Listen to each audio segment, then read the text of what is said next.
ijwi rya Rwanda Freedom Movement ivugira Washington DC, dufite saa 9 z'amanywa n'iminota 6 isaha zi Washington DC, tukagira saa 3 z'ijoro n'iminota 6 isaha zi Buruseli, na saa 4 z'ijoro n'iminota 6 isaha zi Kigali. Turi kuwa gatandatu tariki ya 6 Gashyantare mu mwaka wa 2021, ukaba ari umwanya twateganyije ikiganiro twahaye inyito gutsindwa kw'inzirabwoba exfa bikomeje kutavugwaho rumwe. Iki kikaba ari igice cya mbere kuko kino kiganiro tugiteganya mu bice byibuze bitatu. Turabagezaho kino kiganiro tugerageza gusubiza kino kibazo: ese koko mu 1990 twatewe dutunguwe? Muri kino gice cya mbere rwose turibanda mu gusubiza kino kibazo. Ese koko mu 1990 twatewe dutunguwe? Muri kino kiganiro muri kumwe nanjye Joseph Ngarambe, ndabashuhuje. Muri kumwe kandi na Bwana Sixbert Musangamfura, akaba umunyamabanga w'ishyaka ryacu ishakwe Rwanda Freedom Movement. Kano gace ka kabiri karakomeza gasubiza ikibazo ku kiganiro twahaye inyito gutsindwa kw'inzirabwoba exfar bikomeje kutavugwaho rumwe, igice cya mbere. Gasubiza ikibazo aho twagiraga tuti ese koko mu 1990 twatewe dutunguwe? Mwumve rero kano gace ka kabiri.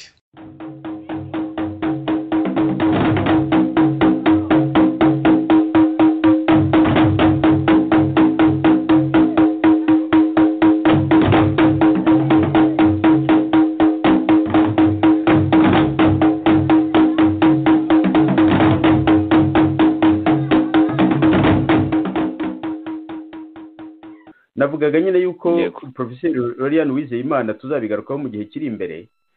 Mu by'ukuri nubwo yanditse igitabo, ariko hari ibintu yavuze muri kiriya kiganiro bigaragaza ko nyine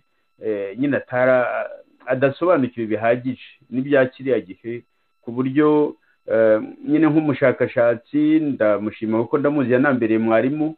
Hari ibyo afitemo ubuhanga, ariko biriya biragaragara ko amakuru ye atarahagije rwose. Nk'ariya hari aho yavuze kuntu ngo nka Colonel Nsabimana yajyaga ajya kureba Rugenera ngo agiye kumwaka amasasu, amafaranga yo kugura amasasu, ngo undi nyina kanga. Ibaza ukuntu yaba yumva ko kugurira amasasu ingabo z'igihugu ari wari umaze kugirwa chef wa etat major, umugaba w'ingabo, wagombaga kujya muri Minisiteri y'Imari kujya gusaba yuko bamuha amafaranga yo kugura amasasu. Ibyo bintu bigira inzira binyuramo, leta zigira uko zikora, ntabwo ari uko bigenda. Ni ukuvuga rero ko amakuru yakoresheje nk'ayo yavugaga, kandi akabivuga ari umuntu wize waminuje. Hari igihe abantu babyumva bakeka ko ari uko byagendaga ahubwo, kandi siko byagendaga. Bireba bikagaragaza yuko nyine biriya tuza kubona umwanya. Nagira ngo ni Bwana Jean Baptiste Nkuringoma yakoze avuga kuri kiriya kiganiro. Sinzi niba twabona umwanya wo kugira ngo iyo nyandiko nayo tuze kuyibwira abantu uyu munsi, cyangwa se niba nyine kuyisomera abantu uyu munsi, cyangwa niba twazabikora mu biganiro biri imbere.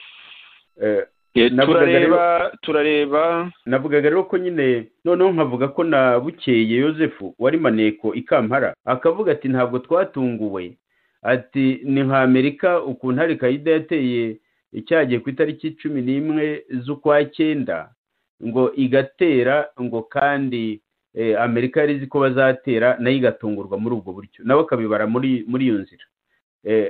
Ariko ikintu kinagaragara cy'uko mu Rwanda nyine imikorere yaho yari irimo ikibazo kiremereye, nuko reba nk'uwo wari maneko ukomeye ariwe mu by'ukuri wari uragiye abo bantu bashobora gutera u Rwanda. Niwe wari uragiye izo ngabo zashoboraga gutera u Rwanda, cyangwa ingabo zari zigiye gutera u Rwanda abizi. Ni gute ingabo zituruka mu bigo byose by'ingabo byo muri Uganda, mu duce twose twa Uganda, ingabo zikaza zifite intwaro n'imodoka, zigakorana, zikaza zikagera ubwo zigera ku mupaka w'u Rwanda, zigatera mu Rwanda iperereza ryabo ryo muri Uganda ritigeze rimenya ko izo ngabo ziri mu nzira ziriho zigenda, noneho ingabo zikaza zikagera Kagitumba, abo zihasanze nyine bakicwa nk'imishwi y'inkoko iri aho ngaho. Birumvikana ahubwo ko wa mugani iyo biza gushoboka yuko abanyarwanda bashobora kubaza abacungaga igihugu kiriya gihe ibyo bari barimo n'utanze abantu, kuko nk'abo bantu baguye Kagitumba icyo gihe ni abantu batanzwe na leta mu by'ukuri abantu bari bisinziriye.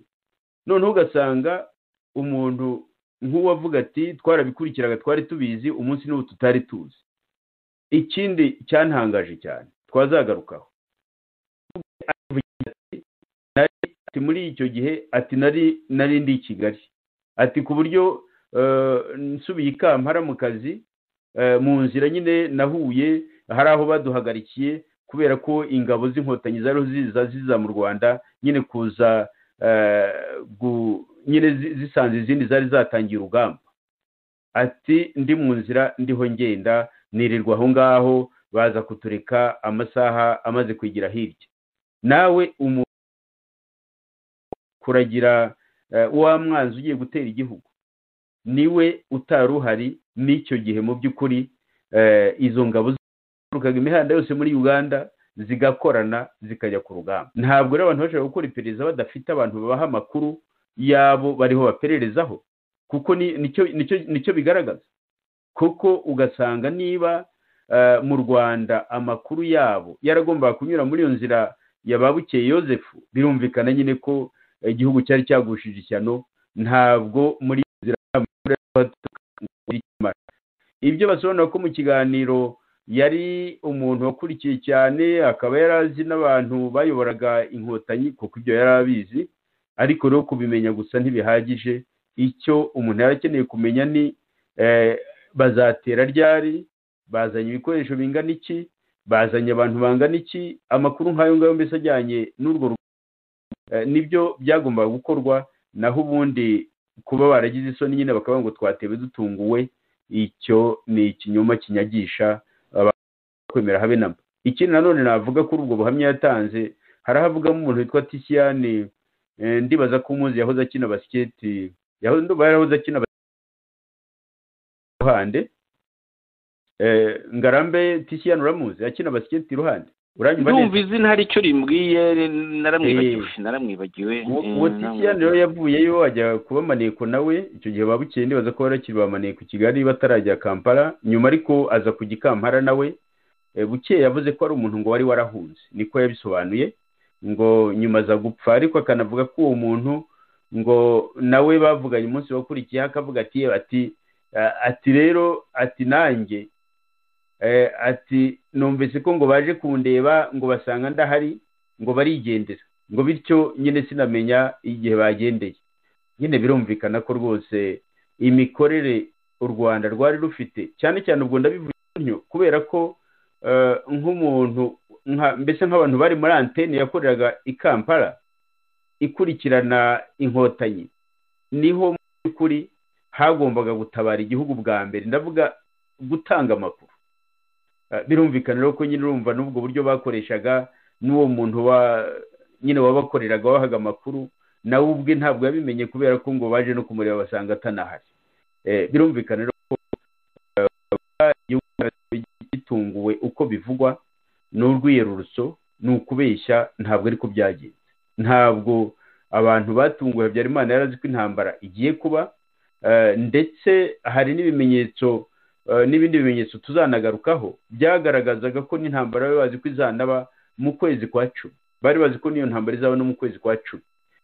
Ibyo rero byo kuvuga ngo batewe batunguwe rwose ndibaza ko ari ukubeshya. Nagira ngo no gutindana ijambo nawe unyunganire Bwana Yozefu Ngarambe. Urakoze cyane rwose. Uravuga uti hari n'ibindi bimenyetso tuzatanga, birahari koko, birahari pe. Aha rero uko ngenda mbibona turiho turagenda tugana ku isaha imwe, ndumva tutagombye kwirenza cyane isaha, twagombye kugarukira hafi ku isaha. Bityo kino gice cya mbere nyine twibazamo tutese koko muri 90 twatewe dutunguwe, tukaba tuzakomeza gutanga ibisubizo, gutanga ibyo bimenyetso mu gice cya kabiri, dukomeza nanone kuvuga ko tutatewe dutunguwe tubyerekana mbere yo kuzakomeza ibindi bice. Niba rero nkundi reka shyireho ubundi ubuhamya bwa Major Sabakunzi, nabwo si bugufi. Major Sabakunzi nawe icyo gihe yari major, brevet d'état major, nawe yarize rwose bya gisirikare, akaba yaranatabaye ngo ashinzwe kujya ku rugamba gushyiraho icyo bita antenne logistique, kuko yari umwofisiye muri état major, kujya nyine gufasha abasirikare kubaha ibyangombwa bazakenera gushyiraho ngaho nyine, kugira ngo babibashyire hafi ibyangombwa bazajya bakenera kugira ngo nyine barwane iyo ntambara yari yatangiye. Major François Sabakunzi rero navuga yuko ahubwo kubera nyine ahakomoka, nk'uko tuzabibona, nk'uko n'ababyivugira, mu gihe yari agiye gushinga iyo antene ahubwo bahise bamufata baramuboha tariki ya 3 mbere y'uko barasa muri Kigali. Tuzabibona nabyo, tuzabigeraho. Umuntu ushinzwe umurimo nk'uwo nguwo ukomeye, noneho ukagenda nyine akagwa mu gicu bakanamuboha. Ibyo tuzabigarukaho. Reka rero twumve nawe icyo kibazo cy'uko ngo batewe batungayeguye, avuga ati ikibazo cyo guterwa gutunguwe rwose ni bakibagirwe. Reka tubyumve gatoya, noneho tuze gukurikiza n'ahandi avuga kimwe na Colonel Ndengenka yuko inkotanyi zari zaracengeye. Reka twumve. Hari indi nkuru nagira ngo mbasangize. Yego. Ahangaha reka nibutse yuko yabivuze ejo bundi kwa 10/2020, ejo bundi kuri radio Ubumwe kuri mikoro ya Esperance Mukashema. Hari indi nkuru nagira ngo mbasangize. Yego. Ibyo bavugaga bati twatewe tutiteguye, bamwe ngo bakayibyitso, ariko hari amakuru ngiye abantu umuntu bambwira ko nk'uriya musaza Kabuga, uyu nguyu ari hanira he, noneho bagiye kumufungira.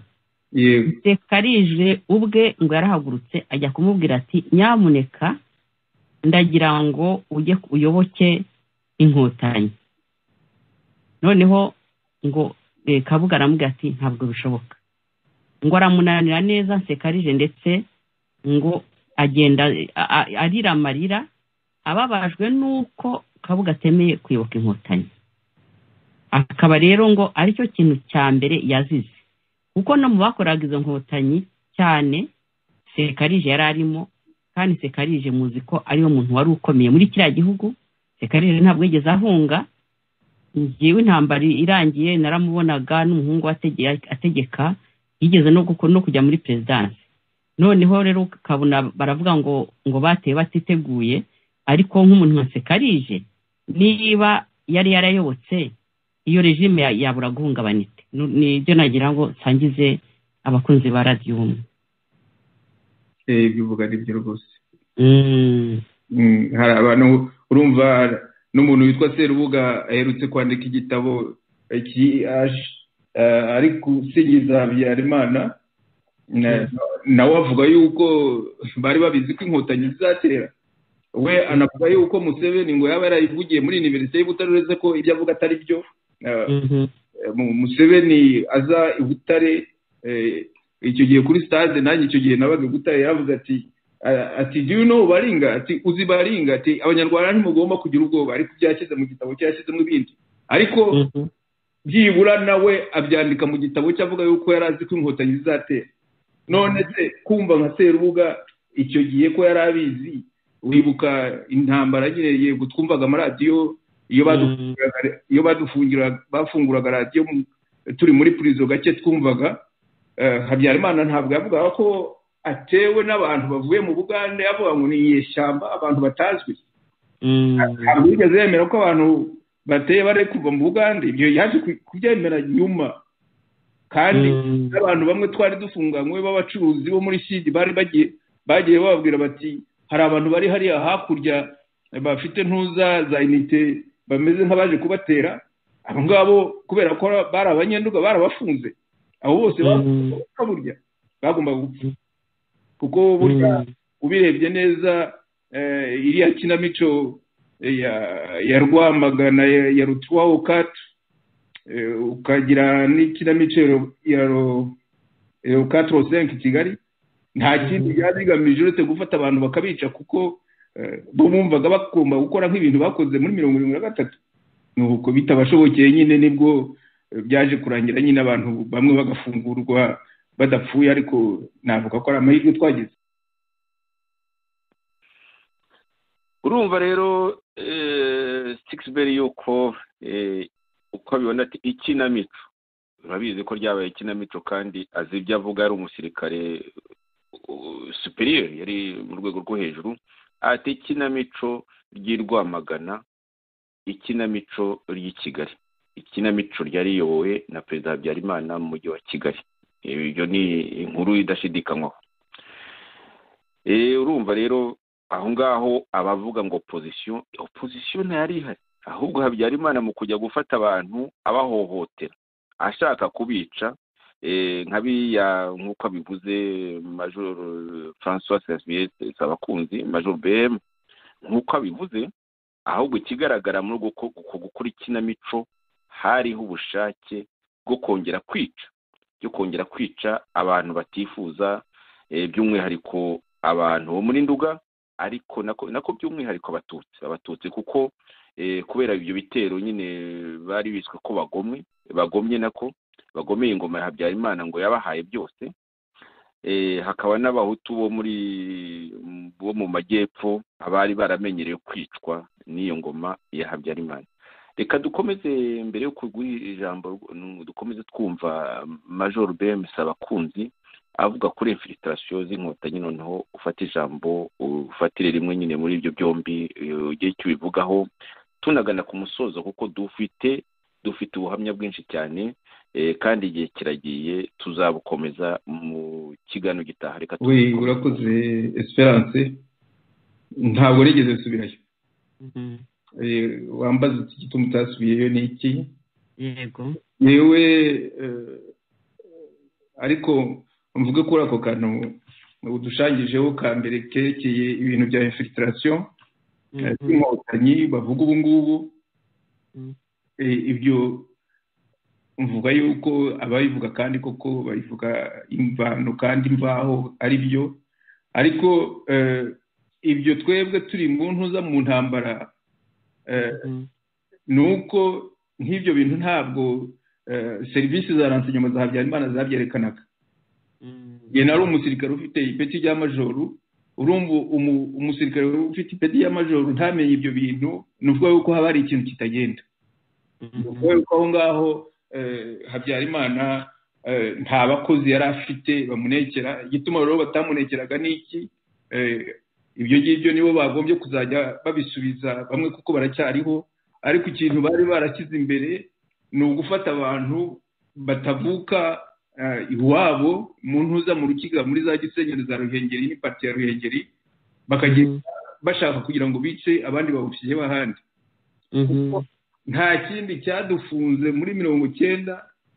Urebye intambara ukuntu yatangiye yo muri 90, Serubuga we yashaka kugira ngo yice abantu ba ofisiye bo muri Sud n'abasuzo ofisiye bose atakundaga. Yari afite inzego z'u Rwanda z'umutekano zari zaracengewe. Ibyo ngibyo bavuga kuko nibyo, ariko biratangaje kuba nk'igihugu kiba gifite abasirikare baba bakora ibyerekeye renseignement. Ibyo bintu twebwe tutabaga tubizi, kandi turi abasirikare turi mu gihugu dufite n'amapeti maremare. Nicyo navuga ko igituma rero igisubizo nakubwira kuri ibyo ngibyo nuko kiriya gihugu Serubuga n'abandi bakoranaga Habyarimana bari bazi ko igihugu ari icyabo, ko bagomba kukibuza abandi bantu batameze nk'abo bahisemo biwabo, kuko finaloma urebye igihugu cyari kimaze nko muri arume kuba icyakarago gusa na ntuzanazankuri. Aho ngaho niho ubona nyine ko ubusirikari nyine ntabwo bwari ubw'igihugu, bwari ubw'akarere, ubw'umuntu umwe gusa. Ntabwo rero bitangaza. naho ubundi rero ngarutse ku byerekeye kutajya mu Rwanda, igituma nakubwiye ko navuye mu Rwanda muri 1992 ntarigeze nishima kuba ndi umunyarwanda, afatwa n'abanyarwanda nk'umunyarwanda. Ruguha yuko iyo umuntu ubona azakagufata akubwira ngo ndi umuhutu, ngo ariko wowe ngo uri umuhutu wabaye inyenzi, ngo wabaye umugambanyi, ni ibintu bibabaje cyane. Ibyo rero urumva muri 1990 dufatwa ku bihumbi 10, ibihumbi 7 byari by'abahutu. Muri ibyo bihumbi 10 abahutu bari barafashe abenshi, les officiers bari barafashe naho muri sidi cyangwa muri sidi, kuko nta musirikare wo muri Nord wigeze ufatwa. Abacuruzi bafashwe ni abacuruzi bo muri sidi, les fonctionnaires bafashwe nabo muri sidi. N'umuntu wo muri Nord wafashwe ni umuntu ariko nta n'uwonzi, kuko buriya Byumba nka Mutambuka ari umunyabyumba, ariko burya Byumba ntabwo mu gisirikare twabibaraga ko mu Nord. Nord yari intuza Gisenyi, na Gisenyi yari Karago giciye, nayo ni parti ya Ruhengeri, ziriya zankuri gusa ngaho abita Nord. Ibyo bintu rero nyine byari bibabaje ku buryo ntigeze numva gusubira mu Rwanda nyuma. Nabyo ntabwo byize bishimisha nyine nyuma yuko FPR ifata ubutegetsi, kubera ibintu byo kwica byabaye. Kumva genocide yarabaye, abantu barokotse nabo bapfa mu bantu bishwe neza n'ubutegetsi bugiyeho. Hari n'abandi bantu bagiye bapfa batiriwe bahita no mu nkiko. Ibyo bintu byose byatumye mvuga nti u Rwanda uretse kurusabira ntabwo ari urwo kugira ngo abantu bagendemo. Kuri ngewe ntabwo kurujyamo ntabwo byoroshye, kuko birunyubutse ibintu byinshi cyane. Ahangaha nakwibutsa ko muri icyo kiganiro yagiranye na radiyo ubumwe ku itariki ya 30 z'ukwa 10 2020, Major BMS Abakunzi yanavuzemo yuko nyuma yo gufungwa nyine nk'icyitso rugikubita niba nibuka neza ni tariki ya 3, hashize iminsi 2 gusa FPR iteye, bakahita nyine bamufata mu byitso nawe bakamugirira nabi, bakamukuraho amapeti, bakamufunga, agafungirwa mu Ruhengeri aho yarategereje urupfu. Akavuga ndetse yuko mu by'ukuri ni histoire izwi, akavuga yuko yafunguwe n'inkotanyi zateye Ruhengeri aho turi mu kwa mbere ku mwaka w'1991, aho zabohoye n'abandi nka Barizinde n'abandi. Ariko we akanga gukurikira inkotanyi, akagenda agana nyine i Kigali, aho nyine yaje kubabazwa cyane, bakamufata bakamukorera iyicarubozo. Ibyo tuzabigarukaho ku mikorere nyine y'igisirikare cy'u Rwanda, bidatunguranye ko cyatsinzwe kubera nyine ko cyari cyarabaye igisirikare cy'umuntu umwe, igisirikare cy'akarere, igisirikare cyanga u Rwanda rutari urwo mu karere gatoya cyane karugize ko mu Rukiga.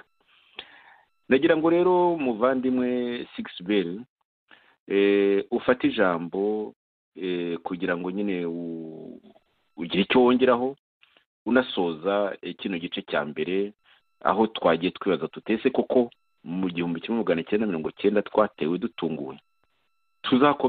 Tuzakomeza twerekana ko tutatewe dutunguwe na busa, ko izo mfubyi za Habyarimana nk'uko wabyibukije ndagushimiye zibeshya mu by'ukuri kimwe kinyagisha. Ijambo ni iryawe unasoza muvandimwe Sixbert.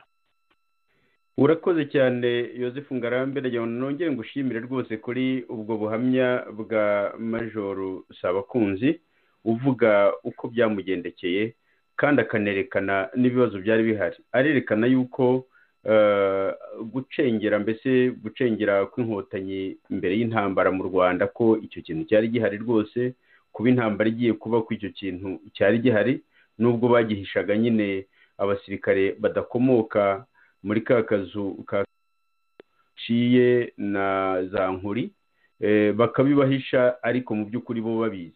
Barabyihererana rero, bimaze kubikubita hejuru bavuze induru bati dutewe dutunguwe, ndetse abatwanahishaga ibintu ni n'ibyitso, reka tubarobemo bamwe. Ndibutsa ko kiriya gihe hafunzwe abasirikare benshi cyane, baratora babita ibyitso, bityo ugasanga mu by'ukuri kuko gufunga nka Sabakunzi cyangwa se kuburabuza nka Bandengeye inka, arabo basangira, arabo bagendana, abo bose bumva ko mu by'ukuri uwavuganye nawe, iyo umuntu arizwe ubwitso nawe ejo bundi ashobora gufatwa. Ye rwose nzi abasirikari barabufisiye, harimo n'abamajoro. Nakwibutsa ko n'abamajoro mu Rwanda kiriya gihe muri 90 intambara itangira, ntabwo nibaza ko bageraga no kuri 20, simbyibaza ko bageraga kuri 20, ariko hari abo nzi, hari nk'uwo nzi rwose nta kurirwa mvuga izina rye, we yambwiraga ati ibi bintu uko bimeze ntawe udafite ubwoba, ati nanjye, ati n'ubu ngubu ejo wakumva bamfashe, ati nk'ubu wakumva bamfashe, uwo ari wese bamufata apfa kuba adakomoka kazu kayobora iki gisirikare cyacu. Icyo kintu rero ubwacyo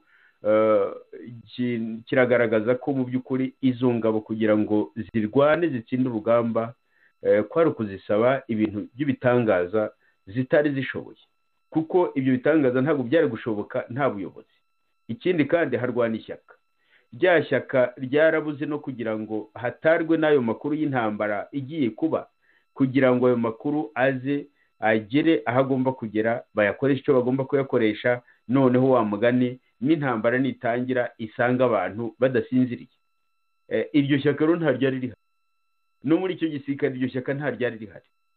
Iyo urebye inkotanyi ukuntu zarwanya intambara, mu by'ukuri jyewe nakoze n'i Kigali nyuma y'intambara mu butegetsi bw'inkotanyi, nabonye ubuhamya mfite nuko abenshi mu basirikare bayobora inkotanyi, abenshi bafite amasasu mu mubiri wabo. Usanga hafi ya bose bariya bakomeye mu basirikare b'inkotanyi, mu bayobozi bazo barwanye ku rugamba kiriya gihe bakayobora ingabo, nta uwakubwira ko adafite isasu mu mubiri we cyangwa atarashwe, mbese abakubwira gutyo baba ari mbarwa, ni bake cyane. Bityo bikaba byumvikanisha ko intambara yari ikomeye, kandi bikanumvikanisha ko nubwo barashwe kubera ishyaka, abenshi bari kuye mu nkambi bigishwa nyine ko igihugu cyabo, igihugu cy'abasokuruza babo, igihugu cya base bataye, ko bagisigiye abahutu. Abahutu nabo bafite nyine uko babafataga nk'abantu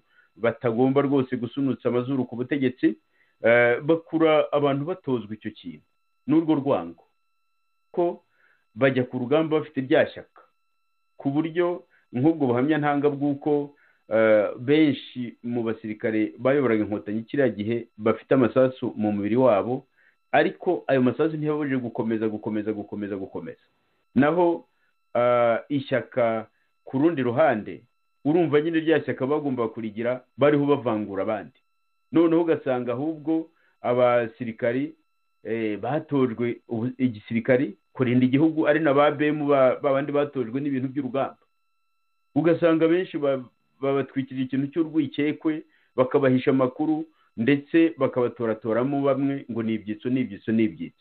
Mu by'ukuri nanakurikije n'ibintu uko genda bibonye mu Rwanda, abantu bashyigikiye inkotanyi baturutse mu Rwanda, usanga abenshi barakanguwe na kiriya kintu cyo kubafata nk'ibyitso, bakabacura bazi ko bagiye no kwicwa.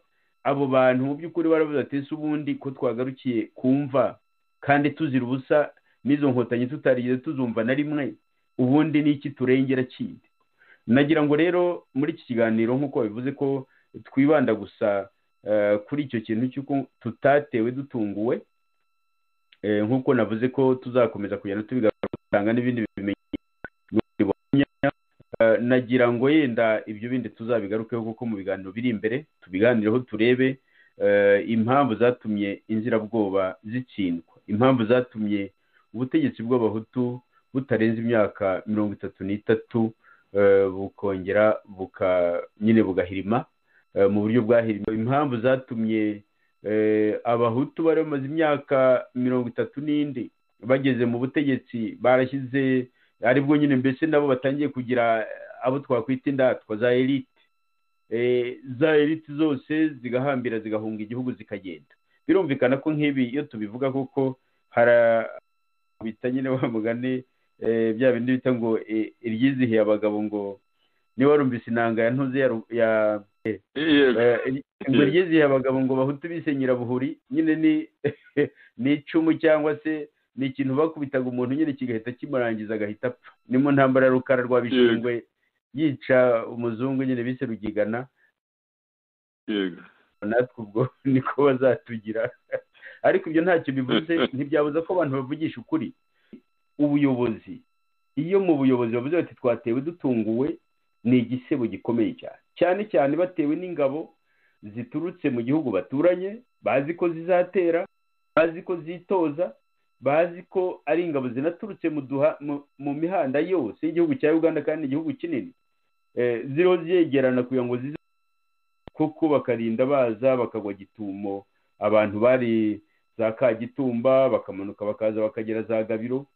Birumvikana aho nyine bari basinziriye bari aho ngaho gusa bavuga bati turi ba nyamwinshi, niyo uko bizagenda uko ariko kose ntabwo Abatutsi bazongera gutegeka. Icyo kintu nkeka ko ari kimwe mu byisha abantu bituma banarangara koko. N'ubu rero ko bavuga bati twaratunguwe, bazakomeza babivuge koko kubera ko abaturage baratunguwe koko, ariko ubwo butegetsi ntibwatunguwe, ahubwo amakuru bwarayabonye ntibwagira icyo buyamaza, bwitwa abana bashobora kubona ibintu bikomeye bakabifata nyine wa mugani w'abarundi menenegwe, ntibabihe agaciro byagombaga kugira. Ikindi nanone ni strategy, aho tuzahagaruka kuri, ndavuga strategy yakoreshejwe yo guhangana n'intambara, yo kurwana urugamba. Nyine urumva ko ibyatangiye n'ibyo ngibyo kugira ngo mu buyobozi bw'ingabo batoratoremo abo bagize ibyitso badafite ahantu namba bahuriye n'inkota. Ubundi bagira gutya batora ibyitso mu banyarwanda bize, abacuruzi, abo nanone twakwita indatwa zikomoka mu majyepfo y'igihugu. Bagira batya abantu nk'ibihumbi 10, ari abantu bize, ari abantu b'abacuruzi bakomeye, ari abantu bafite inganda. Burya mu gihugu nk'u Rwanda agahugu gato wabafata ukabafunga, mu by'ukuri urumva igikomere uba uteye igihugu kingana iki? Ni igikomere kinini cyane. Noneho reba abantu magana ngahe bishwe muri 73 Habyarimana amaze gufata ubutegetsi. Urebe ukuntu ingaruka z'ubwo bwicanyi zatumye mu by'ukuri haba zagize ingaruka, haba ari kuri iyo ntambara, haba ari no ku micungire y'igihugu, haba no bagerageza. Biriya twavuze by'imfubyi za Habyarimana n'ubu ziba zivuga ziti tujye kureba ukuntu twagarura ubutegetsi bwa Habyarimana. Ntabwo bishoboka ko babigeraho igihe cyose abantu badafungura twatsinzwe kubera iki. Noneho hari n'abavuga bati twatsinzwe mu kwezi kwa Karindwi 1994, ariko abantu bakibagirwa yuko ifirimbi ya nyuma ntabwo ari wo mukino. Ifirimbi ya nyuma ntabwo ari wo mukino. Mu by'ukuri hari ugutsindwa urugamba rw'amasasu nka kuriya byagenze muri Nyakanga. Igihugu, abategetsi bakambuka igihugu n'abaturage benshi bagahunga, abaturage bagera muri za miliyoni nk'eshatu bagahunga. Ariko hari n'intambara ya politiki, hari intambara ya diplomasi, hari intambara y'itangazamakuru. Izo zose ingabo za Habyarimana cyangwa se ubutegetsi bwa Habyarimana bwari bwazitsinzwe rugikubita, ahubwo ubutegetsi bukomeza kugenda bukukuza. Mbona rero mu by'ukuri nk'uko tuzabiganiraho mu biganiro bizaza muri ibi bice bizakurikiraho ntatindanye ijambo, nagira ngo Habyarimana yatewe atunguwe, icyo ngicyo ntabwo ari ukuri, ntabwo yatewe atunguwe, ahubwo umuntu yavuga ko yatewe asinziriye. Kandi koko n'ubundi inkotanyi zambuka Kagitumba zikagenda zigatsemba abantu bari bahari, nubwo yari mu butumwa bw'igihugu muri Leta Zunze Ubumwe za Amerika i New York, agomba kuba gukora ayo masaha yarasinziriye. uko biri kose rero guterwa abantu basinziriye si ukuvuga ko guterwa mbese ubuyobozi bwisinziriye, ntabwo ari ukuvuga ko abantu baba batunguwe. Amakuru yose bari bayafite, ahubwo ntibagira icyo bayamaza. Numva ari wo mwanzuro rye navuga aha ngaha. Amakuru yose y'igitero y'uko bazaterwa bari bayafite, ahubwo ntibagira ikintu bayakoresha. Nk'uko rero tuzabigarukaho mu bihe biri imbere, ubwo tuzagenda tuganira nyuranye. Hari inyandiko ikomeye cyane yakozwe na Yohani Batista Nkuringoma, nawe avuga ati ese koko ntituramenya impamvu zatumye dutsindwa iriya ntambara. Muri iyo nyandiko ye, ni inyandiko ikomeye cyane, numva nayo twazavuganaho tukanayisomera n'abantu mbese kugira ngo barebe nawe ubusesenguzi akora ku bijyanye n'iriya ntambara. Ubutegetsi bwa Habyarimana bwari bunaniwe. Ubutegetsi bunaniwe rero burya amakuru no kugira ngo buyatare ntabwo buba bukibishoboye mu buryo buhagije, kandi n'iyo amakuru anabugezeho nta n'icyo buyamaza.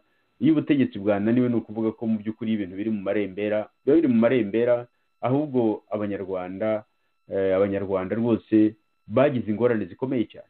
Nagira ngo usubirane ijambo Bwana Yozefu Ngarambe, ariko mbere yo kurifatanya nshimira abaduteze amatwi, mbabwire ko nyine tuzakomeza mu bice bizakurikiraho. Urakoze cyane. Aka kari agace ka kabiri, ubutaha mu kiganiro mu gice cya kabiri cy'ikiganiro gutsindwa kw'inzirabwoba Exfar bikomeje kutavugwaho rumwe. Urakoze cyane muvandimwe Sixbert. Cyari ikiganiro twahaye inyito gutsindwa kw'inzirabwoba Exfar bikomeje kutavugwaho rumwe. Kikaba ari igice cya mbere, aho twagiye twerekana yuko tutatewe dutunguwe. Mwari kumwe nanjye Joseph Ngarambe hamwe na Sixbert Musangamfura. Nagira ngo rwose nanjye mbashimire inshuti za Radio Ishakwe mwakomeje kutwumva, naho ku wa gatandatu.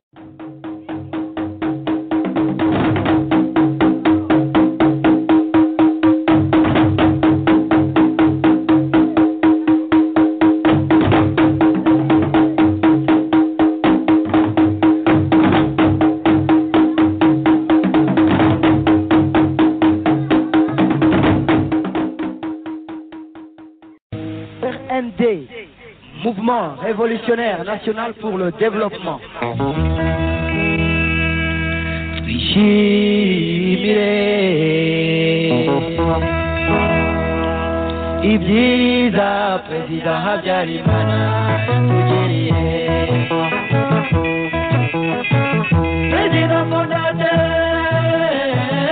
wa mouvement révolutionnaire, iharanira amajyambere y'igihugu,